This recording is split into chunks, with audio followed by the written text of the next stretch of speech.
ran a session with a former teacher. His wife made me cuck him at the table. As the title says, I was running a game in a local shop, and in walked a former teacher and his wife from when I was in high school. I graduated in 2006, so it had been quite a while. We started to make characters, and the wife makes a straight-up, sex-obsessed, now-freed sex slave who just loves sex. Okay. But she tried to screw everything. She screwed a creature in the bathroom, screwed the ship's captain, and wanted me to describe in great detail what was happening, all while she smiled and bit her lip as her husband just nodded at me approvingly. Ugh. What do I even say to this one? I mean, wow, that is definitely something. I could be playing the new season of Destiny right now, but nope, here I am instead, reading about a married couple's very interesting TTRPG kink. You know what? You do you.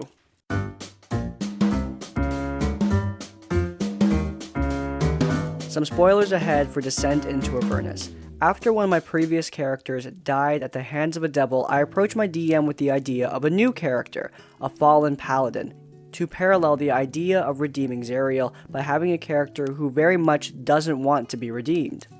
I loved this paladin, first real complex character I've ever made, so I'm still real salty about this. My paladin joined a sorcerer whom I appreciated dearly and a wizard who was played by the DM's girlfriend. I'm a level beneath everyone else, which is going to come up later. So we're heading to a hag's place in setting, and in the forest we see a bright purple bag next to a dead adventurer. The wizard speaks up, immediately saying it's a bag of holding. My paladin, a long-term veteran in the Nine Hells, recommends that she does not go interacting with magic items without identifying them, especially near a very evil hag's lair. Well, as it turns out, that was a bag of devouring. It eats the wizard. Sorcerer freaks out and tries to cut the bag open. Bag fizzles and it's gone. Wizard is gone. My paladin resents the waste of life. Shouldn't have done that. Sorcerer is upset because they lost the only surviving member of the original team. But then, the next session comes by and the wizard reappears, majestic wings on her back. She was saved from the astral sea by a god, given a few blessings, and then sent back to the Nine Hells.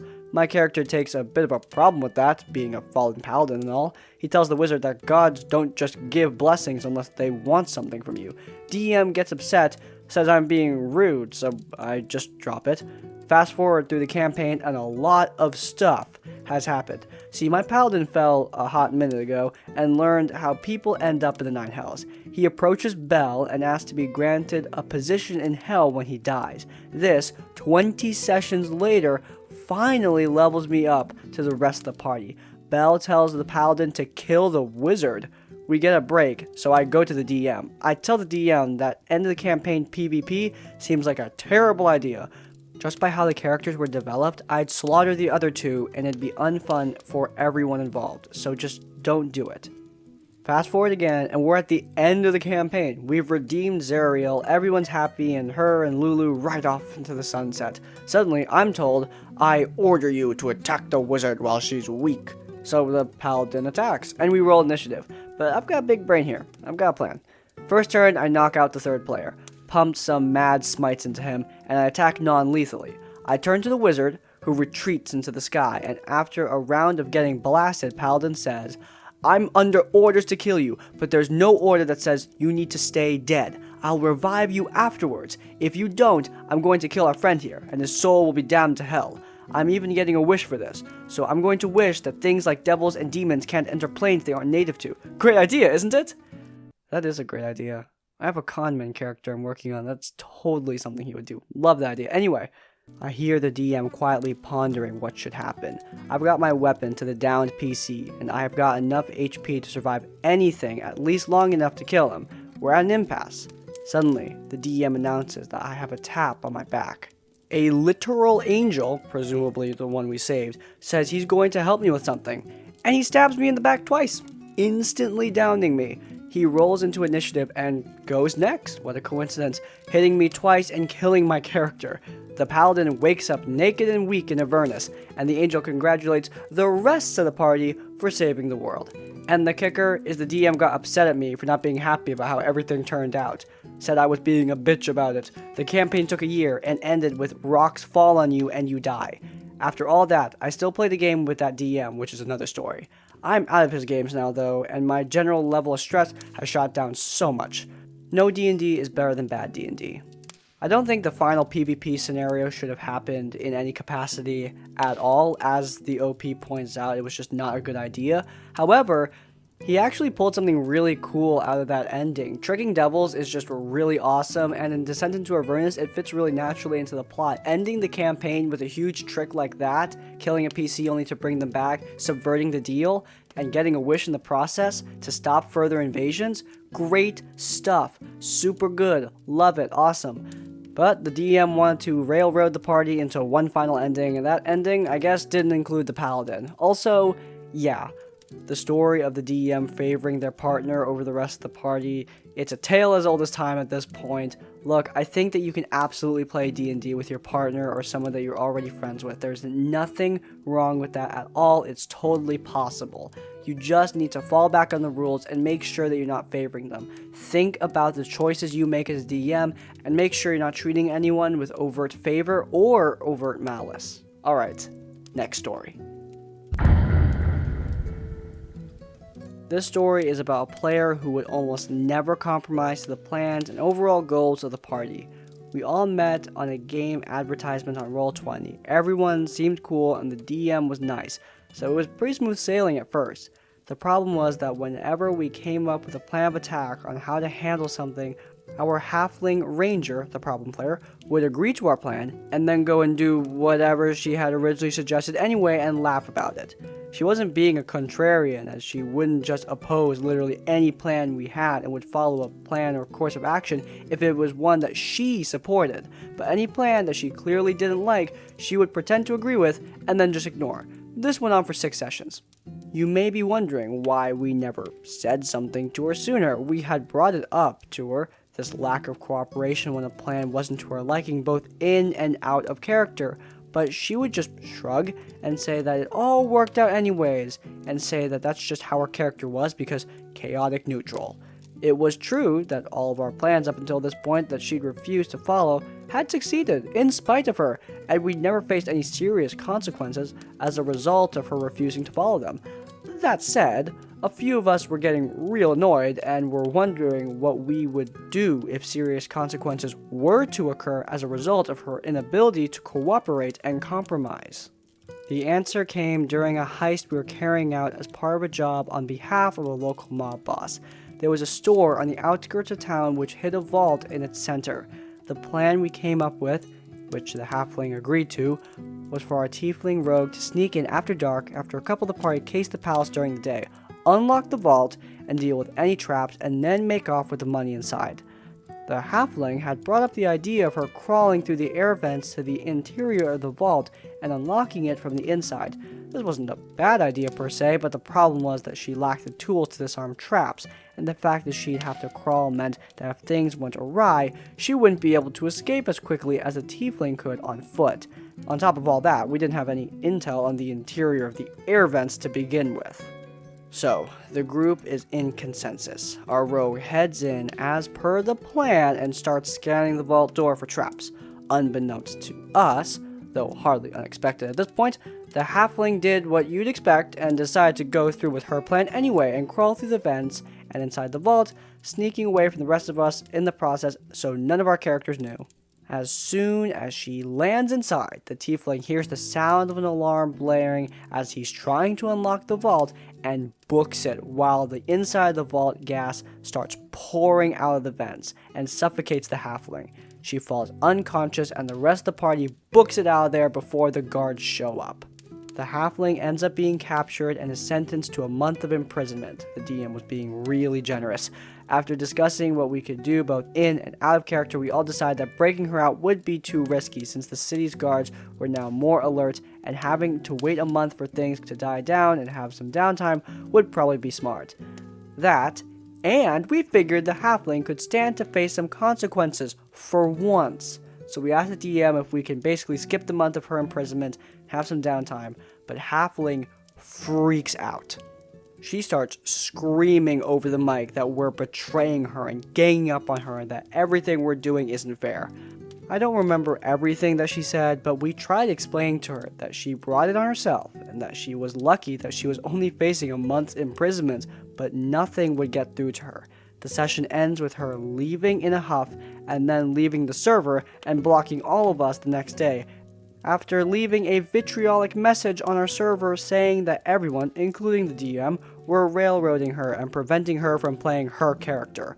After that, our characters decided the jail cell was probably a good fit for her character after all, and so the halfling sits there to this day. I've covered this before on one of the really early episodes of RPG Horror Stories, but you cannot be this selfish when it comes to making decisions in Dungeons & Dragons. It is a group storytelling experience, and some ideas are going to be chosen over others, especially something so subjective as the planning of a bank robbery or an attack. Those things can have a lot of different interpretations, a lot of different plans, a lot of different outcomes, and sometimes your plan, your interpretation, that's not going to be picked, and that's just the way D&D works. Going with someone else's idea can be fun. Fitting your character into what's happening can be very enjoyable, and frankly, most D&D plans don't go to plan anyway, so your character might get their chance in the spotlight regardless. I've been lurking here for a while and decided that my stories are worthy of posting, so I hope you guys can find some entertainment in this one because I have a lot more stories from this group that I could share. I'll try to keep this as short as I can, but it's a complicated tale. So, the cast. Me, non-binary, playing a small, pure, and naive pacifist forest warlock, funky things with DM magic. She can switch between human and tiefling, named Ensley. Matt, male, playing an arena gladiator fire genasi named Ignis. Creed, male, who played a depressed air genasi in the campaign and is a good friend of mine who was there for all of this. There is a lot to this story, and other crappy things that happened during the time this took place, but I'll be focusing on one specific part. So I switched characters a few sessions into the campaign to Ensley, who is your typical small-town nice girl. At the time, I was just 14 and just beginning to get into D&D. The DM was my age, and the rest of the players were adults, around 20 to 22. Oh boy, that detail's relevant, isn't it? The campaign is set during a revolution, which we as characters were helping with. My character, Ensley, was kind of just tossed into the situation and was not at all prepared for some of the horrors we saw. So she was kind of just trying to stay sane and cope with being a pacifist in the middle of a war zone, trying to be as kind and understanding as possible to everyone while not condoning all the murder. Matt decided that his character, Ignis, the flame gladiator and the most brutal of all the characters, was in love with my character. Which is fine on its own. I think that inter-party relationships probably can be done well, and characters with significant others certainly can be played well and add a lot to the story.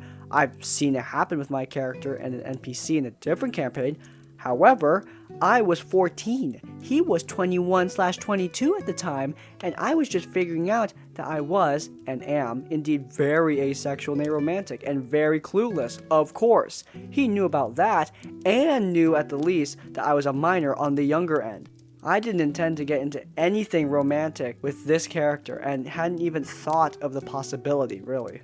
He decided, however, to play his character and their relationship, which I didn't even think to say no to because the character I was playing was super sweet and probably would be open to it, but I also didn't want to reject him and derail the whole campaign because it would have, as extremely protective and possessive and jealous, to the point where interacting with other party members and having other friends made him extremely depressed and suicidal. He was very insistent on this relationship and spent a lot of time thinking and talking to me, which at first I was for because I thought it was like, hey ho, me making friends and making some sweet character connections, and it was a sweet relationship in a lot of ways, and I wanted this guy to like me because he didn't like a lot of people, but he was the big D&D person in our group, and I wanted him to like me, of course. He was so insistent that he would have in-character roleplay after the session for literal hours. It went on for 3 hours after a session at one point. just them talking and cuddling at first, discussing different things. Usually the DM would stay in the DM chair to talk to us a bit before heading off to bed, but as time went on, Matt convinced me to ask the DM not to be there with us at all because it felt weird and made the RP more awkward, which at the time I didn't realize was a massive red flag, and I agreed with him. As time went on, his character became more possessive and unstable, and we talked about it very often, almost exclusively for a while. He ended up saying that his character would want to go down on mine. She was 17. He was 23 in game, I think. The actual quote from him from the text he sent me before the session read, "Also, for the sake of clarification, Ignis does not have his advances well thought out, and he isn't really hoping for..." I'm not reading that. I think I'd be struck by a bolt of lightning if I even came close to reading that sentence. Blah, blah, blah. He's basically just justifying himself. Blah, blah, blah. Okay. Look, I'm just saying this to have a better idea of what your character is reacting to, so if he continues, you know what to do. I had to Google all these terms because I didn't know what it meant at the time, so I awkwardly was just like, okay, look, I'm sure she's probably willing, but let's just fade to black. And then we moved on. This type of stuff continued for a long time, with him discussing what his character would want to do and me Googling things and trying to figure out what a normal, not asexual person would do in this situation. I called on Creed, my friend, he was in the campaign as well, but didn't know the full extent of what was happening, for help on a lot of things because I had no idea what to do, and he worked through it with me while keeping it as appropriate as he could and reaffirming that I in no way had to go through with anything that I didn't want to. One of the last sessions before the campaign abruptly ended included Ensley, me, taking on a personal challenge of hers on her own and asking Ignis, Matt, to stay in the hall, and then he had a panic attack over it, which resulted in his character putting an unloaded gun in his mouth and imagining it going off because he felt left out and unwanted because Ensley didn't want him to see her having a panic attack, so just wanting to overcome this challenge on her own. Now, after all that, the kicker is that months down the line, when the group has fallen apart, and neither Creed nor I are in contact with Matt, ending on bad terms, by the way, we had someone who used to play with the group contact us again, after Matt has kicked this guy out of his own D&D game.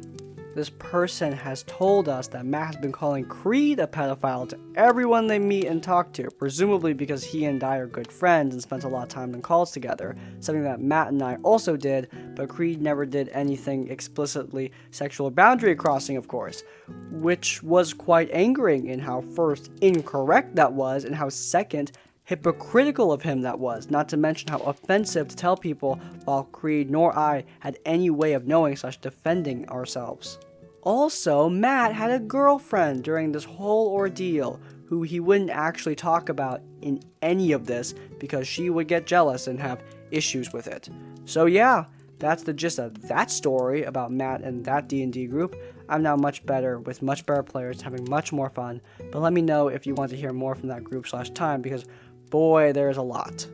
I don't know how else to describe this story, but absolutely terrifying because that is what it is. Look, there are some really scary spaces out there, and I've seen them in roleplay communities as well, especially online ones where it's easier for these type of parasites to weasel their way in. And a lot of moderators do a great job at flushing them out, but sometimes things get through the woodwork, and you do need to watch yourself. If you're underage and playing with gaming groups that contain a lot of adults, try to watch yourself. I'm not saying that you can't do that. It's your life, it's your choice, your game, your fun, but I advise you to please watch yourself out there when you're playing a role-playing game with strangers.